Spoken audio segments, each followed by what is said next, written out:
Bien, bueno, en este video les voy a mostrar más o menos las discusiones que hemos tenido respecto al concepto de realidad. Y yo les dije que antes de empezar a entender lo que es la epistemología de la ciencia, hay que entender el objeto de estudio de la ciencia, que es la realidad, pero en ese contexto, visiones de realidad hay muchísimas y tenemos que aproximarnos a una que más o menos sea acorde a lo que nos compete, que son las ciencias llamadas naturales, aunque yo no descarto que llegamos a un concepto de realidad que incluya también las ciencias sociales. Bueno, obviamente que este tema es controversial y por lo tanto no hay nada zanjado acá y como se van a dar cuenta hay visiones que están cultivadas por personas de bastante respeto. Yo les mencioné a ustedes que normalmente cuando uno hace esta pregunta de qué es la realidad surgen dos tipos de visiones, ¿ya? Visiones que son más dualistas y visiones que son más monistas. Pero hay que entender también que lo que se entiende por dualismo y monismo es algo mucho más amplio que solamente definir la realidad, ¿ya? Normalmente el dualismo a los cual nosotros nos referimos es un dualismo que separa lo que es el sujeto del objeto, por ejemplo, una visión que nos podría servir. Aunque hay varias otras interpretaciones de dualismo, por ejemplo, la separación mente-materia, que a veces toca un poco con la ciencia, sobre todo en el lado de lo que es la neurociencia y el psicoanálisis, puede ser. La separación alma-cuerpo, que quizás tiene una connotación más metafísica religiosa, que no nos va a servir mucho en esta discusión. La separación entre conciencia y realidad, que bueno, va a depender mucho de lo que entiendan ustedes por conciencia, si es que nos puede servir para entender las ciencias naturales o no. La separación entre ideas e impresiones, que en el pasado tuvo mucho auge cuando se veía la ciencia como un procedimiento meramente empírico, o sea, un procedimiento donde las ideas de la ciencia surgían directamente de cómo observamos el mundo y nada más. Eh, la separación entre teoría y práctica o conocimiento teórico y conocimiento práctico, que podría tener cierto interés para entender sobre todo la ciencia aplicada, pero la que nos vamos a abocar aquí es la separación entre realidad, le vamos a poner apellido material más adelante, por ahora vamos a decir la realidad y el conocimiento científico respecto a la realidad, ¿ya? Y esto que se entiende por un dualismo más asociado a la realidad y el conocimiento respecto a la realidad, parte de un supuesto de que existe un mundo material o una realidad, vamos a llamarle material por cuanto la ciencia tiende a referirse a la realidad material, independiente de nuestras ideas respecto del mundo. Esa es la visión como dualista que separa realidad de conocimiento, pero también hay visiones que son, digamos, monistas. Antes de terminar el tema del dualismo, yo simplemente me voy a referir a un dualismo que para mí es como el más general de todo, que separa lo particular de lo universal. Ya nosotros somos, por ejemplo, entidades particulares y podemos estar separados del resto del universo, una posibilidad, ¿no es cierto? Que es una visión dualista, o podemos formar parte de él, que sería una visión monista. Vamos a ir viendo todas estas posibilidades. Visiones monistas hay varias, ¿no es cierto? Está la que yo les decía que separa, que establece, ¿no es cierto?, que las particularidades o lo finito no está separado de lo infinito, sino que es parte de él. Ya esta visión dice que yo no puedo separar lo que es una entidad particular o entidad finita de un infinito, por cuanto si no le establezco límites a los infinitos. Y por lo tanto, para entender, digamos, algún tipo de conocimiento, uno tiene que establecer una visión monista. Lo finito es parte de lo infinito. Eh, o la materia es parte del espíritu, también algunos piensan así, ¿no es cierto? No existe la entidad material separada del espíritu, ¿no es cierto? El espíritu es parte de la materia, que quizás puede formar algunas visiones más religiosas. Que lo universal contiene lo particular, no está separado de este, ¿no es cierto? Que es una visión también monista. O, que esta es la que nos compete a nosotros, las ideas o el conocimiento en general, son los que, digamos, la realidad se construye desde ahí, por lo tanto forma parte de, son indisociables. Yo no puedo disociar realidad de conocimiento. Todas estas visiones, ¿no es cierto?, las vamos a ir, digamos, existen para que ustedes no se queden solamente con el concepto de que dualismo y monismo se refieren exclusivamente a lo que vamos a tocar en este curso. Tiene muchas otras vertientes, mucho más generales. Lo que sí yo voy a tratar de orientar el curso a lo que es la relación entre y idea o conocimiento, ¿no es cierto?, respecto de la realidad que es la que estudia la ciencia. O sea, vamos a dar una visión súper restringida de lo que es el monismo y el dualismo, por cuanto nuestro objetivo de aprendizaje es entender la naturaleza de la ciencia, no es entender la naturaleza de la religión o la naturaleza de la mente o cosas por el estilo. ¿Ya? Y esta me gusta siempre ponerla, ¿no es cierto?, que tiene connotación hasta política, es la separación o la unión, ¿no es cierto?, de la sociedad y el individuo. O sea, existe la sociedad y existen los individuos separados o el individuo es parte de la sociedad. Esa visión monista o dualista, en este caso monista para la figura, también tiene obviamente connotaciones políticas, ¿ya? La visión monista entonces que vamos a ir analizando acá es la relación de conocimiento-realidad, donde uno dice el conocimiento, la realidad se construye o es parte del conocimiento, es la visión monista, y la visión dualista que es el conocimiento es una cosa y la realidad es otra. Yo cuando hice la pregunta, perdón, cuando yo hice la pregunta de ustedes surgió una separación en base a estos términos, ¿no es cierto? Conocimiento y realidad, bastante, digamos, heterogénea. Por ejemplo, aquí tengo algunas capturas de pantalla de lo que compartimos en el WhatsApp, ¿no es cierto? Nicolás decía, para mí la realidad es una representación que hace nuestra mente con la información que tenemos disponible. Obviamente que voy a interpretar lo que quiso decir Nicolás, ¿no es cierto? Quizá me equivoco. Yo cuando leo esta definición, claramente veo en él una postura monista. O sea, en el fondo él no separa lo que es la mente o el sujeto que conoce de la realidad. O sea, en el fondo la mente representa la realidad, una cosa por el estilo. Wilson también tiene una interpretación que a mi juicio calza con una postura monista. Él dice, la relación de realidad-conocimiento, él dice, la interpretación psíquica a través de los sentidos que posee el ser humano, cualquier animal, ser vivo, interpretación inmediata. Esta interpretación está mediada por objetos y sensaciones. Todos los objetos de la experiencia que percibimos, fíjense, él dice que percibimos, componen nuestra realidad. Antes de los seres vivos no había realidad. O sea, en el fondo, el ser vivo que experimenta la realidad la construye, algo por el estilo. O sea, por eso la clasifiqué como monista. Pero sin embargo Wilson después tiene otra frase que dice, las cosas que no percibimos también componen nuestra realidad, ya que estos siempre tienen un efecto perceptible. O sea, en el fondo él dice, bueno, puede que hay cosas que no percibimos, pero podemos percibir su efecto. Y claro, si uno es coherente con lo que plantea más adelante, si percibimos los efectos también cuadraría con este concepto de realidad percibida y por lo tanto que existe a través de los sentidos. Alejandra dice, al buscar había muchas definiciones, encontré una que decía que la realidad era dinámica, abierta y múltiple y que dependía de un observador. Sin él no habría realidad. O sea, para mí claramente esa es una visión monista, no tengo muchas interpretaciones. La respuesta de Dayana dice la realidad es una construcción consensuada por una comunidad donde produce una apariencia de objetividad. ¿Ya? O sea, en el fondo la realidad es un constructo social y por lo tanto tenemos que decir que la sociedad o los sujetos que componen la sociedad es la que construye la realidad.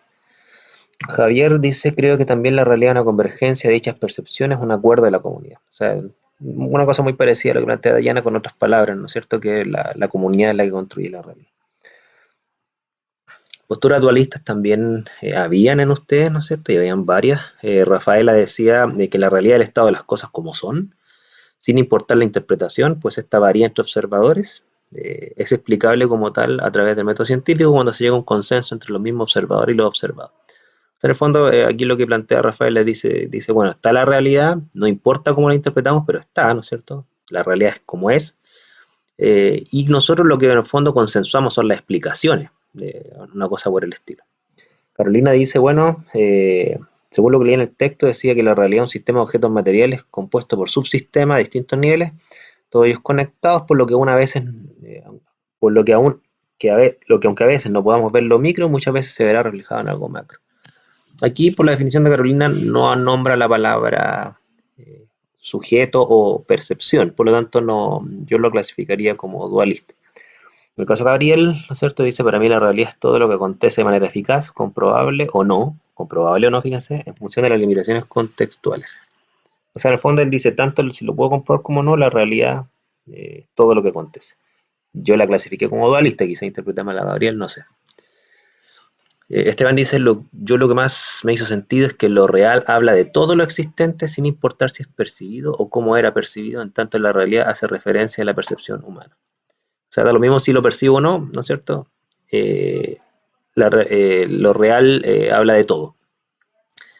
Joaquín poco plantea lo mismo, la realidad es todo, tanto lo que percibo como lo que no, por lo tanto deja que es independiente del sujeto que conoce, todo lo que existe en algún lugar, ya sea lo veo o no. No nombra al sujeto como parte de esta definición. O sea, excluye al sujeto como parte de esta definición. Lo nombra, pero lo nombra excluyéndolo. O sea, lo vea o no, da lo mismo, es independiente. Y Franco dice, a mí me gusta la definición de Wittgenstein, que el mundo es lo que acaece. Supongo que en este contexto realidad con mundo son sinónimos. Claro, en este contexto yo tiendo a concordar con Franco que mundo, realidad o universo podríamos considerarla como sinónimo, y hay en esta definición, como Franco no menciona sujetos, ¿no es cierto? Eh, Veo en él una postura más dualista respecto a la relación entre conocimiento y realidad. Hay algunas posturas que yo las clasifiqué como intermedias, quizás porque no las supe entender bien o a lo mejor en realidad están efectivamente en una postura intermedia. Emilia dice, no conocemos directamente la realidad como tal, sino nuestra descripción de la realidad, la cual es mediada por el lenguaje y nuestra interpretación mental. O sea, si yo leo la definición de Emilia, como que tiendo a entender que ella reconoce que existe una realidad como tal, pero que no la conocemos, sino que nosotros lo que hacemos es describir una realidad mediada por un lenguaje y por nuestra interpretación mental. Entonces, es decir, existe, pero no la conocemos. Esa es como sería una postura como intermedia, o no la podemos conocer como tal, digo. José dice, la realidad para mí consiste en la visión directa de lo que podemos experimentar a través de los sentidos y herramientas. O sea, si tuve dudas cómo ponía esta definición, si la ponía en una postura más monista o intermedia, porque en el fondo dice que la realidad eh, es lo que podemos experimentar de forma directa a través de los sentidos. Ahora, lo que no me queda claro aquí es si es que eso que experimento a través de los sentidos es independiente de mis sentidos o no. Por eso la puse en una postura intermedia, porque se podría interpretar de una forma y otra. Ya, fíjense que entonces el medio del asunto, por lo cual yo estoy orientando esta discusión para el curso, es una cuestión bien, digamos, bien peliaguda.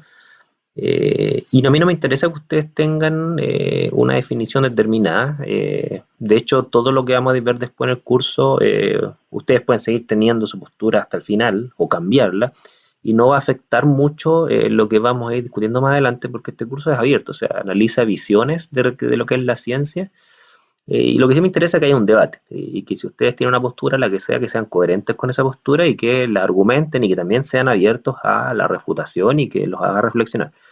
El medio del asunto es, la realidad se crea a través del sujeto, ¿no es cierto? O está inmersa en él, ¿no es cierto? O se estudia la realidad independiente del sujeto. Entonces tenemos por un lado, fíjense, yo puse aquí tres dimensiones, esto lo sabe un libro, obviamente, no es mío. Una cosa son los hechos del mundo, creados o no.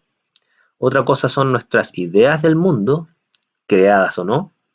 La relación entre hecho e idea puede estar separadas de acuerdo a su visión o pueden formar parte de, o sea, esta flecha de vida la hecho bidireccional. Y una tercera dimensión que apareció incluso de ustedes mismos es las apariencias, cómo se nos presenta el mundo. O sea, por ejemplo, les pongo un caso. Una cosa es un árbol, ¿no es cierto? En el hecho de que existe un árbol, por ejemplo, frente a usted, y otra cosa es lo que ustedes pueden captar del árbol, que sería la apariencia de árbol, o sea, su color, su olor, su textura. Pero hay muchas otras cosas que escapan a sus sentidos, ¿no es cierto? Y por lo tanto hay una mediación entre el objeto del mundo y cómo ustedes lo perciben. Nosotros percibimos parte del mundo. Prueba de esto es, por ejemplo, que hay ciertas frecuencias de ruido, ¿no es cierto?, que los gatos captan y nosotros no. Y no porque no los captemos, digamos, no porque nosotros captemos una parte de la frecuencia del ruido, quiere decir que captamos el hecho en su totalidad. Nosotros captamos parte del hecho, ¿cierto? Es como la analogía de la punta del iceberg, o sea, los hechos serían el iceberg completo y las apariencias serían lo que podemos acceder a través de los sentidos. Ahí hay tres dimensiones que están enrevesadas, ¿no es cierto? Y que lo vamos a utilizar a lo largo de la discusión. Independientemente si ustedes creen que las ideas y los hechos del mundo están conectados o no. Pero el concepto de apariencia va a surgir mucho en este curso. Visiones a favor del monismo, como mencionamos en el curso, está el tema de los colores. O sea, uno puede decir, mira, los colores no existen independientes de los sujetos. Los colores se emergen en el sujeto. O sea, el hecho que yo capto cosas que mi cerebro y mi ojo lo procesa, mi ojo lo capta y mi cerebro lo procesa y emerge en mí, digamos, la sensación de color. Eso quiere decir que no existe el rojo, el verde o el azul, ¿no es cierto? Lo que existe es una persona que capta el rojo, una persona que capta el azul o el verde. No existe el verde independiente o los colores independientes de los observadores. Ese es un muy buen argumento, creo yo, a favor del monismo para entender la relación realidad-conocimiento. Yo, ¿cómo conozco esa realidad? En realidad se construye en mi mente. Así que uno defendiera esa postura desde el punto de vista de este ejemplo. Por ejemplo, si usted prueba esto, es que yo le muestro esta figura y ustedes me van a decir, bueno, yo veo ahí tres colores y sus combinaciones, ¿no es cierto? Magenta, amarillo y este otro no sé cuál es, púrpura, no sé. Bueno, fíjense que mi limitante, ¿no es cierto?, ya me lleva a defender el monismo desde el punto de vista de que no todos vemos los mismos colores. Está descrito que las mujeres ven más colores que los hombres, está descrito que hay personas que tienen incluso daltonismo, que hay personas que quizás no ven algunos colores que ustedes ven, ¿no es cierto? Entonces los colores no es que existen manifestaciones en el sujeto. Y eso se puede llevar a cualquier sentido. Cultores de esta visión más monista entre los hechos del mundo, la realidad y las ideas, hay varios. Uno de los más famosos hoy en día es Bruno Latour. De hecho, si ustedes se fijan, varios de ustedes nombraron algunos ejemplos que se parecen mucho a lo que él plantea. Él dice que los propios hechos y las teorías son también construidos, se entiende que son construidos por alguien, por un sujeto. O sea, hechos y teorías son constructos, según él, están enrevesados. Esa afirmación no es la única, no la dice solo Latour, ¿no es cierto? Aquí dice, por ejemplo, el mundo es una consecuencia del lenguaje, el mundo es una imagen del lenguaje, el lenguaje viene primero y el mundo es una consecuencia de él, y como el lenguaje lo crean los sujetos, ¿no es cierto? Pues bien, estamos claros que esta visión es, a mi juicio, bastante monista. Aquí, fíjense, yo tomé un extracto de un libro muy famoso de Bruno Latour, que se llama Dame un laboratorio y levantaré el mundo, ¿no es cierto? Donde él tiene una definición bien particular de lo que es un hecho científico. Él dice, mira, bueno, lo copié, lo pegué para no tergiversarlo, lo voy a tratar de traducir, pero quizás mi mala traducción del inglés fue que tergiversa algunas cosas. Dice, la mera existencia de la enfermedad del anthrax en primer lugar y la eficacia de la vacuna al final de la historia no son hechos externos que se nos dan a todos para verlos. Es decir, ellos son en ambos casos el resultado de, fíjense, la existencia previa de instituciones que han construido un instrumento, estadística en este caso, que ha extendido sus redes a través de toda la administración francesa, el francés, por eso se refiere a Francia, a través de toda la administración francesa, para obtener datos y haber convencido a los oficiales que hay una enfermedad terrible y que hay una vacuna que es eficiente. O sea, en el fondo, el anthrax y la eficiencia de la vacuna son constructos sociales, de acuerdo a este argumento. Fíjense que es súper aplicable a lo que está pasando hoy en día. Uno podría decir, bueno, bajo este argumento, entonces, el coronavirus es un constructo. Por cuanto todo lo que es la estadística que nosotros estamos recibiendo es lo que nos han convencido socialmente y nosotros hemos construido toda esta visión, creo. Otro exponente bien famoso es Humberto Maturana, chileno, que, bueno, me imagino que varios de ustedes lo conocen, pero si no lo conocen, él es chileno, Premio Nacional de Ciencias, tuvo postulado al Premio Nobel incluso, hizo aportes filosóficos y tengo entendido que también hizo un aporte para entender la biología y la vida, bien importante. De hecho, creo que uno de los intelectuales más famosos chilenos. Él tiene una definición que la copié y la pegué de un libro de él que se llama, creo, algo así como realidad construida, realidad creada, algo así. realidad construida, realidad objetiva, creo que se llama el libro, algo así. Él dice, la realidad es una construcción consensuada por una comunidad. Fíjense cómo concuerda con muchas definiciones de ustedes, donde se produce una apariencia de objetividad, es decir, los seres humanos tienen sistemas, bueno, él dice autopoyéticos, que es como una especie de sistemas que se autoconstruyen, que no poseen entradas y salidas. Las informaciones son creadas por el propio sistema y todas las interacciones con el entorno son exclusivamente de tipo energético. Incluso las percepciones más simples como la visión o la audición son construcciones individuales. Fíjense que él lleva el mismo ejemplo de la visión y la audición, que son, para él, son constructos que los construye el propio individuo. Entonces hay construcciones comunitarias y hay construcciones individuales, si es que lo interprete bien, ¿ya? Entonces, él, creo yo que claramente aquí él no hace una separación de que existen hechos externos a nuestras percepciones. Espero no haberlo interpretado mal, yo también me puedo equivocar, obviamente. Yo estoy tomando trozos del libro que leí, no me leí el libro entero. Eh, bueno, fíjense que si nos vamos ahora a defender la postura dualista, así como defendimos la postura monista con el tema de los colores y las percepciones, nosotros podríamos defender la postura monista con otros ejemplos, perdón, la postura dualista con otros ejemplos. El caso de la Luna. ¿Qué es lo que sabemos de la Luna? Que la Luna es un trozo de nuestro planeta y que ha existido desde antes que existiera el primer ser humano. Eh, lo que sabemos es que si no hubiese existido la Luna ante el primer ser humano, no existirían los ciclos de la naturaleza y toda la evidencia científica muestra que los ciclos de la naturaleza han existido mucho antes del ser humano. El tema gravitatorio, ¿no es cierto? El tema de las mareas ocurren independientes de nosotros y la Luna, de hecho, existe independiente de nosotros, por lo tanto. No, esto quiere decir que yo no tengo que mirar la Luna o captarla para que ocurra una marea. La Luna está ahí, las mareas ocurren, aunque la captemos o no, ¿no es cierto? Y ese sería un argumento de defensa. Yo aquí tengo una foto de la nebulosa Orión, la que está ahí, ¿no es cierto? Y uno dice, bueno, la nebulosa Orión, si uno ve las mediciones de qué edad tiene, ¿no es cierto? Tiene miles de millones de años. Por lo tanto, lo que afirma la astronomía, ¿no es cierto?, es que la nebulosa Orión tiene una existencia independiente de los seres humanos. Poniéndose así como bien pesado, ¿no es cierto? Uno diría, ¿ustedes creen que la nebulosa Orión le interesa si nosotros la captamos o no? Ha existido antes. Eh, Uno podría también decir lo mismo de los virus y las bacterias, como discutíamos en el chat, ¿no es cierto? La mayoría de las personas se enferman primero y después se enteran de que estaban enfermos. O sea, el virus o la bacteria, ¿no es cierto?, los contagia antes de siquiera saber de su existencia. Entonces, claramente hay una relación de que estas virus y bacterias existen independientes de nosotros.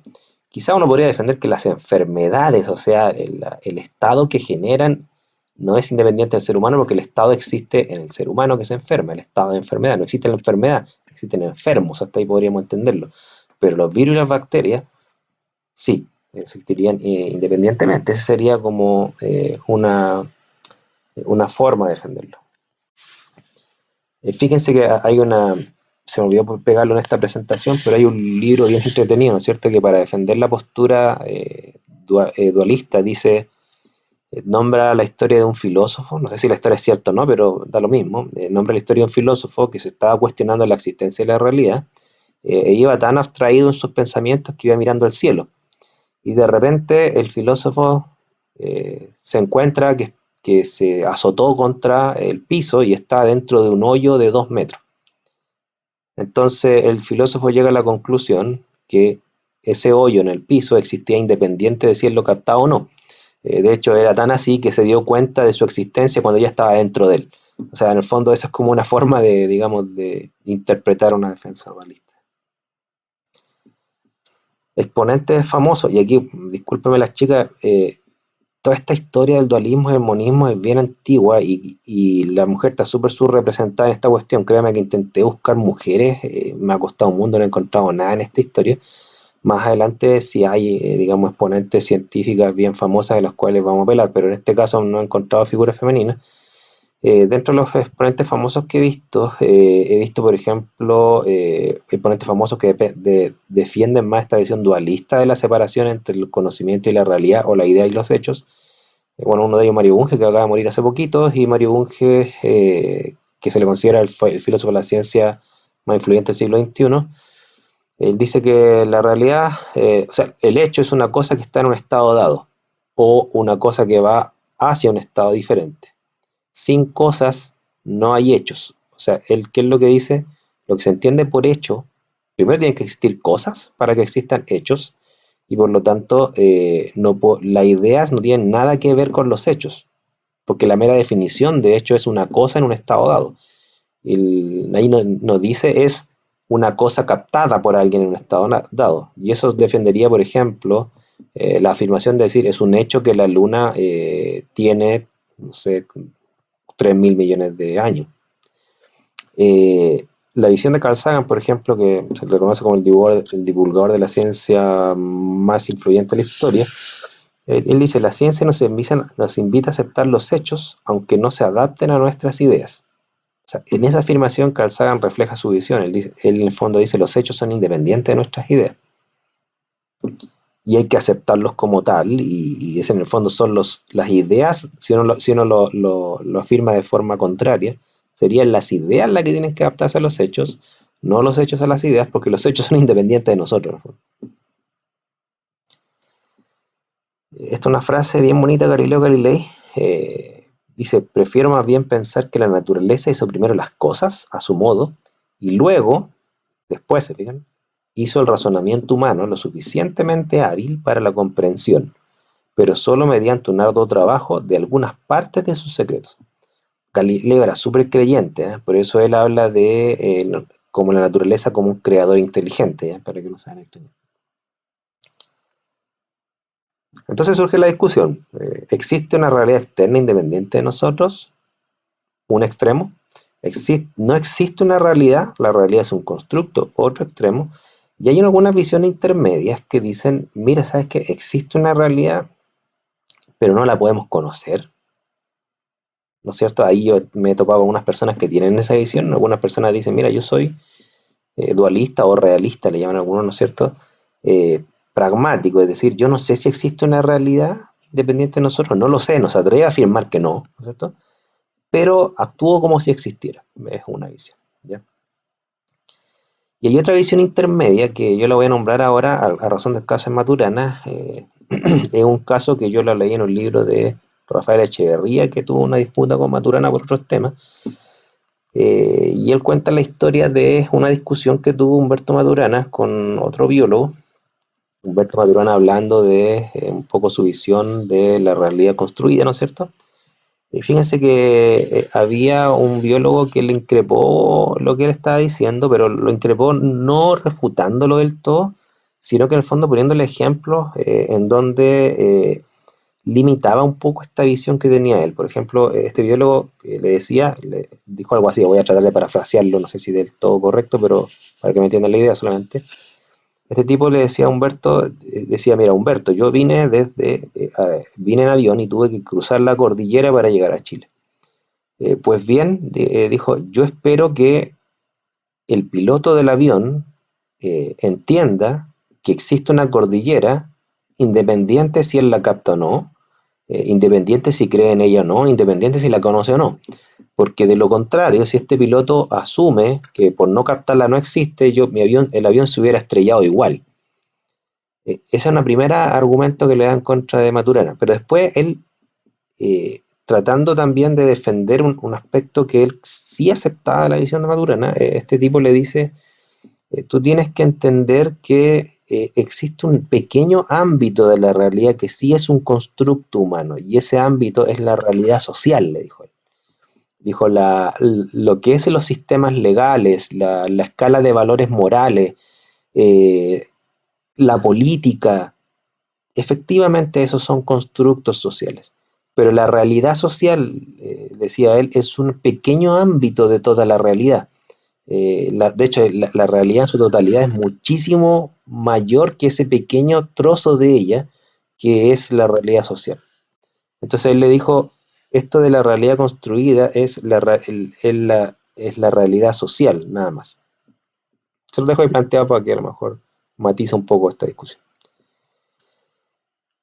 Hoy en día, esta visión dualista de lo que es separación mundo-ideas, ¿no es cierto?, refirió a la ciencia, se le llama constructivismo. Y aquí hay una pequeña, digamos, 3 puntos que de acuerdo a este autor, que hizo una ponencia en un congreso, tengo entendido, yo bajé la ponencia, no fui al congreso, yo lo encontré bien interesante, ¿no es cierto? ¿Y por qué? Porque el constructivismo, sobre todo la gente que estudia pedagogía, ustedes saben que es muy famoso y muy influyente en la educación en general y sobre todo en la educación científica. Y dice, por ejemplo, que el constructivismo niega la existencia de una realidad objetiva e independiente del observador, o sea, claramente es monista en este aspecto, creo yo. Eh, no existe ningún principio universal inmutable que rija, escribo mal, y fundamente el dominio de lo real.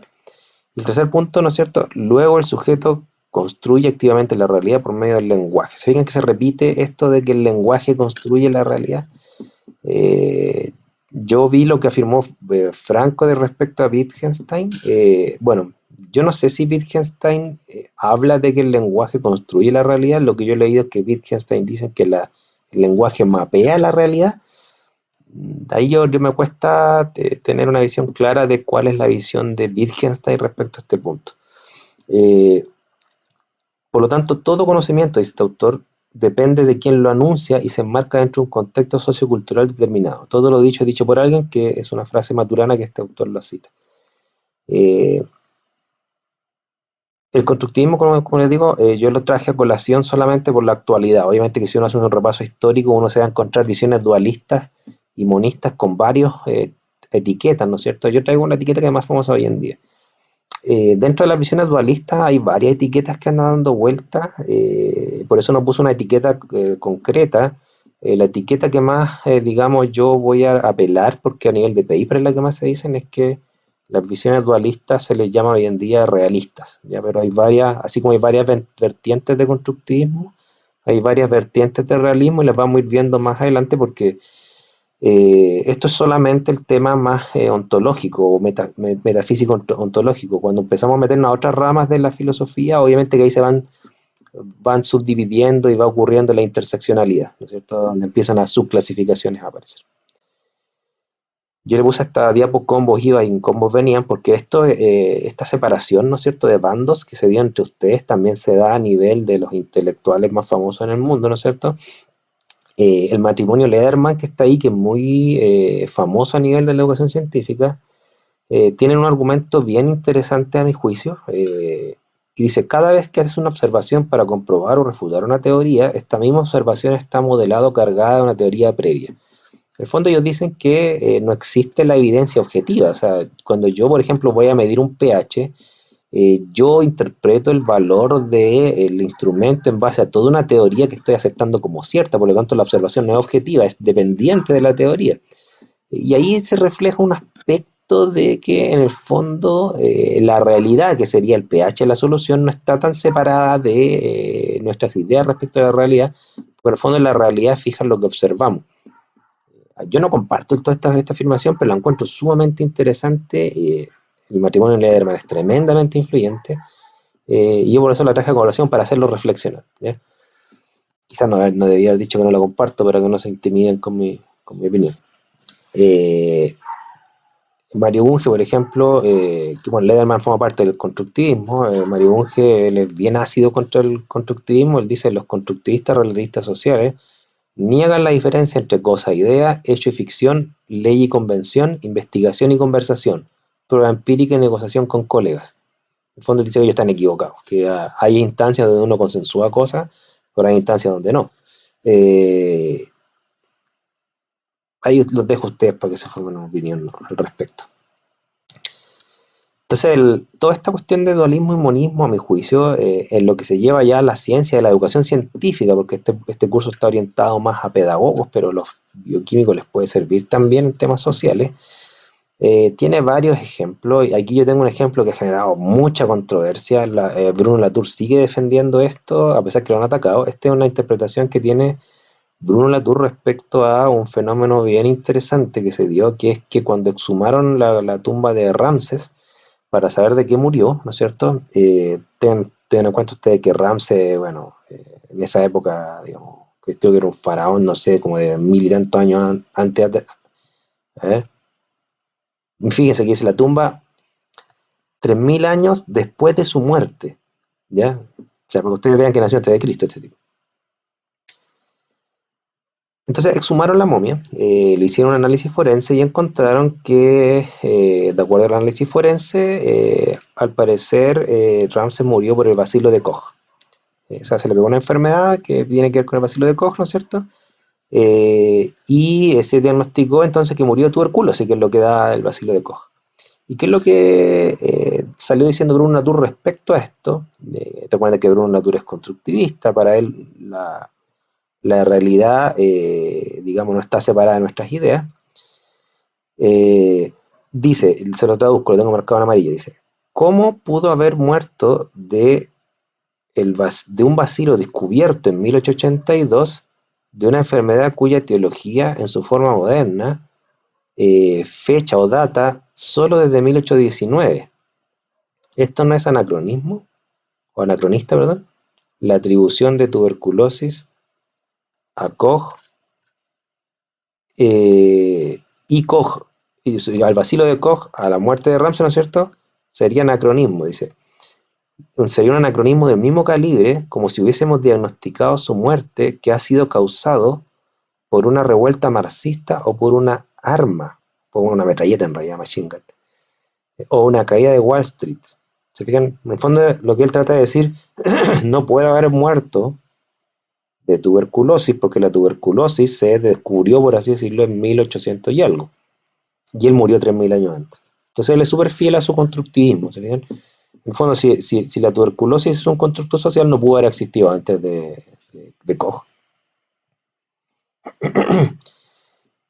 Estas son las visiones que les quería mostrar. Insisto, ustedes pueden tener sus visiones, no hay ningún problema, ¿no es cierto? Pueden traer la discusión todas las veces que quieran para incentivar el debate y la reflexión. Esto no afecta mucho a lo que vamos a ver después, de hecho me atrevería a decir que no afecta en nada a lo que vamos a ver después. Y como les mencioné en la sesión, no es extraño que se divida esto. De hecho, si ustedes buscan en internet, algunos le llaman a esta división de visiones del mundo respecto a la ciencia, me refiero, como la guerra de la ciencia o la guerra cultural de la ciencia, ¿no es cierto? Que separa un poco la ciencia más real, con una visión más realista y de filosofía moderna, versus la ciencia vista con una visión más constructivista y de filosofía más postmoderna. Háganse usted una opinión y entreténganse. Para mí es súper entretenido estos temas porque parece como medio farandulero los ataques que se hacen, ¿no es cierto? Tiene su gracia, ¿ya? Eso sería todo. Nos vemos el lunes.